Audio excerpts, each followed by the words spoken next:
Hey everybody, Joe Joseph here for thedailysheeple.com, and this is your news shot. I'm going to go to the UK Sun. They are giving us the Vlad. The Vlad says you're terminated. He warns of future sci-fi superhuman soldiers that are more destructive than nuclear bombs, who feel no fear or pain and have no conscience either. Says here, Vlad Putin has claimed genetically modified super soldiers, worse than a nuclear bomb, could soon become a reality. The strongman Russian president spoke to a crowd of students about the prospect of an army of trained killers incapable of feeling pain or fear, much like the characters in the 1992 action movie Universal Soldier. In it, he revealed that scientists are close to breaking the genetic code which would enable them to create a human with pre-designed characteristics. I will go on the record to say I've seen plenty of evidence to show that there is plenty of evidence that we have the capability right now to design these super soldiers. There's no doubt in my mind. If you take a look at the work of Dr. Craig Venter and others involved in the Human Genome Project, you look at CRISPR-9 technology and what that can do, we most certainly have the ability to edit human embryos and grow whatever it is we want to grow, whether it be astronaut to travel to Mars and be immune to radiation.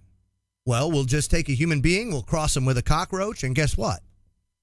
He has the anti-rad capability and characteristics of the cockroach, and he's got everything else human.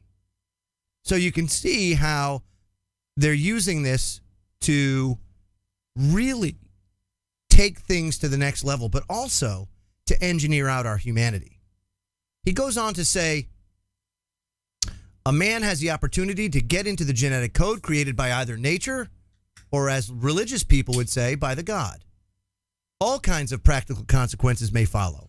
One may imagine that a man can create a man, not only theoretically, but also practically.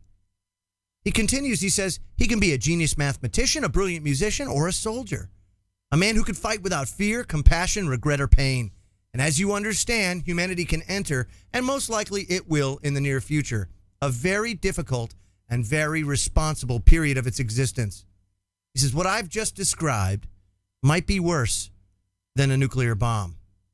And, of course, a lot of people will go ahead and call him an election meddling autocrat. That's what we are too. Let's be real. Our non-representing representatives, our bureaucrats, are nothing more than election meddling autocrats, just like Vlad. Okay? That's why I can't blame the guy for doing what he does. Setting up RT here in the country and everything else. We do the same thing to him. Why wouldn't he do that? I don't get it. Where's this holier than thou attitude coming from, America? We do just as much crap to other countries in the world, as a matter of fact, and exponentially more than any country in the world, and yet we have the audacity to go out and say, hey, Vladimir Putin, why, you meddled in our elections, why, you're bad, and then impose sanctions on people who had nothing to do with it, a la the Russian people. They don't have anything to do with that. They're not the decision makers, but we're punishing them. Last month, Putin revealed he's afraid humans in the future will be hunted and eaten alive by flesh-munching robots. The infamously icy-veined Russian leader showed his more anxious side while discussing artificial intelligence at an event in Moscow. Former KGB spy Putin asked the chief of internet firm Yandex when the technology will eat us. And Volza, who is giving Putin a tour of the company headquarters, appeared to be taken aback by the question, and he said, I hope never. But after a pause, he used the analogy of excavators and explained that they're better at digging than people. Now, the computer buff and then said, but we don't often get eaten by excavators now, do we? Now, Putin, of course, he goes back and says, but they don't think. See, AI thinks. AI is the future. Not just for Russia, the United States. It is the future for humanity. Unless something totally derails that track, and I don't see it happening. It is akin to the Industrial Revolution of the 19th century or even automation of the early 20th century. It is that pivotal a point in human history.